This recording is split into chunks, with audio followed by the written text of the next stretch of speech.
Melania Trump, former First Lady and the only Slovenian you can name off the top of your head. Well, we don't see a lot of Melania, but she's also been on a media tour this week. Fox News, social media. She's out there because she's a supportive wife who believes in her husband's America First. I'm with you. She has a book to sell. We actually have a copy here. Yeah, this is it. This is her book. I want to read you a quick passage just to give you a feel for it. This is real. Guess who's throwing a Twitter tantrum today? That's right. It's America's favorite orange-tinted crybaby, Donald Trump. Seems like Jordan Klepper's jokes about Melania's book hit a little too close to the golden toilet, and now Donnie's melting down like a spray tan in a Florida heat wave. Want to see a grown man lose his mind over a comedy sketch? Well, buckle up. Trump's full-blown meltdown is pure comedy gold. He's out here calling Klepper a loser, but let's be honest, we all know who the real loser is.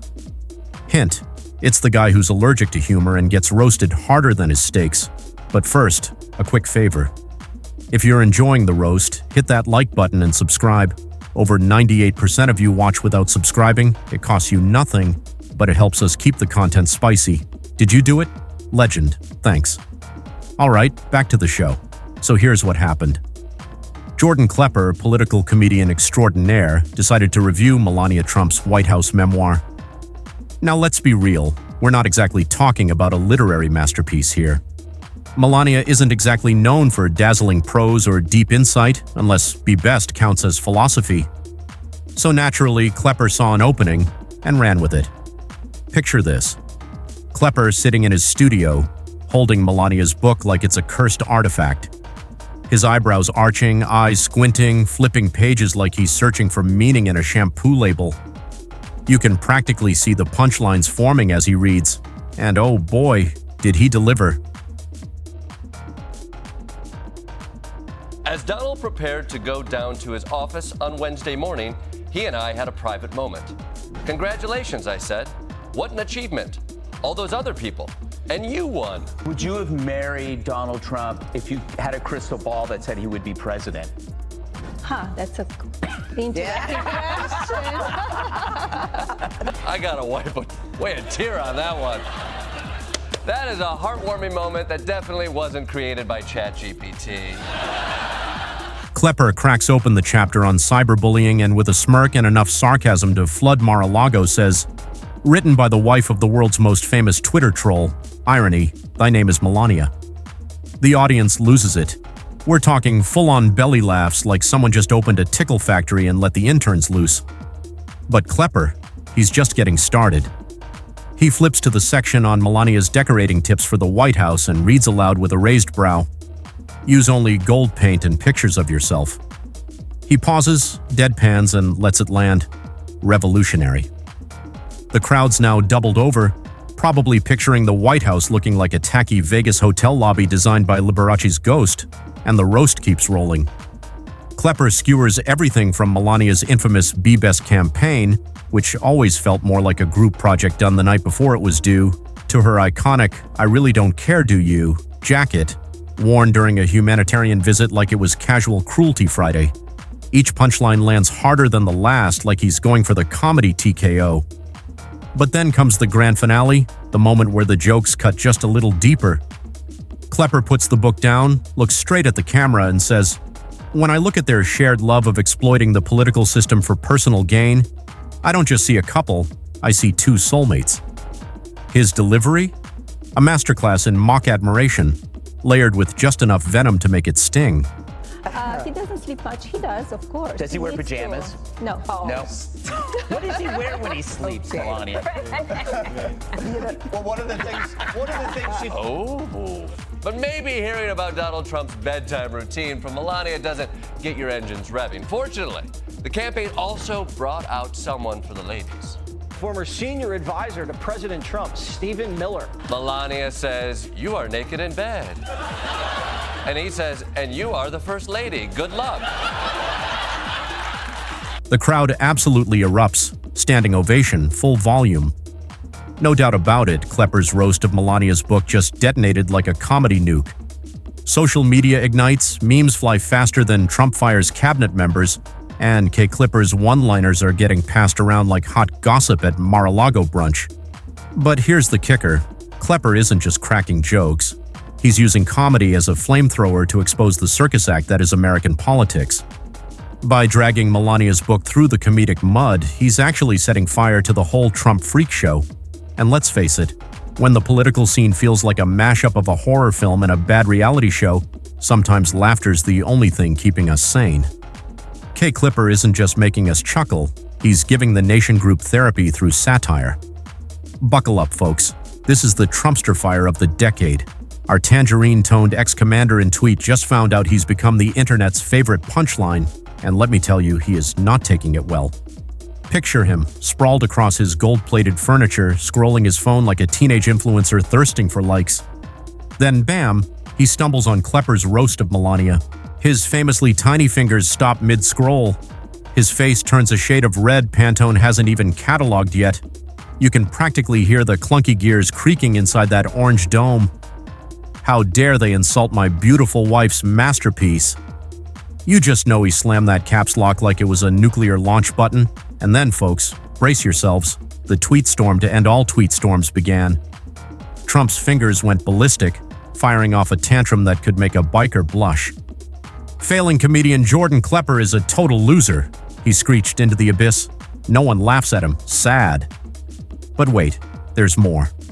Trump then unleashed a zinger so confusing it made everyone question if he was off the Sudafed again. Melania says, "You are naked in bed," and he says, "And you are the first lady. Good luck." What? Is that a riddle? A cry for help? A secret Mar-a-Lago password? Did someone spike his Diet Coke with bleach? The internet, being the savage chaos beast it is, didn't even blink. Within seconds, memes hit hyperspeed. Twitter collapsed into a collective facepalm heard around the world. It was like watching your drunk uncle bomb a toast at Thanksgiving, except this uncle had the nuclear codes. And here's the twist. Trump's meltdown didn't bury Klepper's roast, it supercharged it. Now, suddenly, everyone and their yoga instructor wanted to know what joke sent Donnie spiraling. It was the Streisand effect on bath salts, turbocharged with MAGA rage. News outlets were dissecting Trump's tweets like they were sacred scripture. What did naked in bed mean?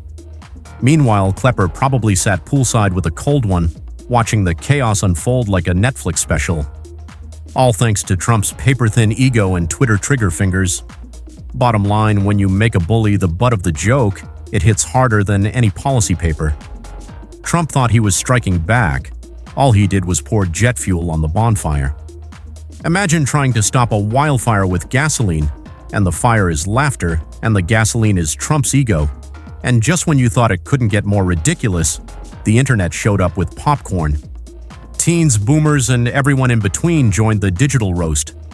Meme lords sharpened their blades. Grandma was forwarding jokes faster than QAnon conspiracies. One meme showed Trump as a giant orange balloon, bloated with his own ego, about to pop from Klepper's barbs. Another flipped Melania's book cover, How to Marry a Man-Child, a Cautionary Tale. That's not shade, that's a 5-alarm roast with a side of extra crispy. Hashtags like #Klepper roast and #Trump tantrum were trending faster than fake news. Twitter turned into an open mic night where everyone roasted Trump, and he was the heckler too thin-skinned to walk away. And here's where it gets weird. This wasn't just political junkies or comedy nerds. It was like the Skittles bag of America opened up. College kids, soccer moms, your uncle who never votes, all of them joining the meme parade. Suddenly, everyone was an expert in Trumpology, but it wasn't just a laugh riot. These jokes, they packed punches. Underneath the punchlines were jabs at corruption, hypocrisy, and pure incompetence. It was satire with bite. The people handed Trump the mirror, and the reflection wasn't pretty. Late-night shows pounced. Jimmy Kimmel read Trump's meltdown tweets in voices ranging from Mickey Mouse to Darth Vader. Colbert turned Melania's book into a Shakespearean tragedy. To plagiarize or not to plagiarize? The audience was in stitches, and not just from the jokes, but from watching power get punked. But here's the deeper cut. While everyone laughed, political scholars started squinting. What if this is the future of activism? Humor as a political weapon? Trump's like Teflon in debates, nothing sticks. But when the jokes land, Oh boy, he cracks. Suddenly, think tanks started wondering if satire is the real opposition party. While everyone's laughing, comedians are sneaking in truth bombs wrapped in punchlines. Think about it. Who would you rather watch? A 90-minute policy debate or a 30-second Trump meme that hits like a truck? Now we've got this new battlefield. Instead of political think pieces, we've got punchlines.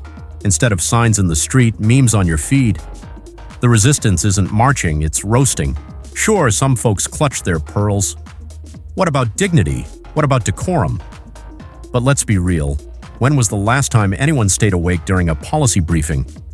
Now politics is going viral, and not in the pandemic way. And here's the wildest part. Even political strategists are tuning in. They're asking, should we hire stand-up comics instead of speechwriters? After all, one sick burn gets more retweets than a whole campaign launch, and maybe, just maybe, that's okay. If it gets people talking about real issues, even if it starts with a Trump joke, isn't that better than deafening silence? It's like sneaking spinach into brownies. Tastes funny, but you're getting the nutrients. But this meme war has sparked a bigger debate. Some folks think we're losing the seriousness of democracy. Others argue that comedy is now democracy's last line of defense. It's dad jokes versus demagogues. And guess what? Dad jokes are winning. So maybe, just maybe, politicians need to prep punchlines alongside policies. Maybe the State of the Union should come with a laugh track. Because clearly, jokes are landing harder than most laws. Jordan Klepper didn't just roast a book, he accidentally ignited a political firestorm. Now grandmas are memeing, teens are analyzing, and Trump's still tweeting from his marble bunker. And the final punchline. Turns out the best cure for fake news is a real laugh.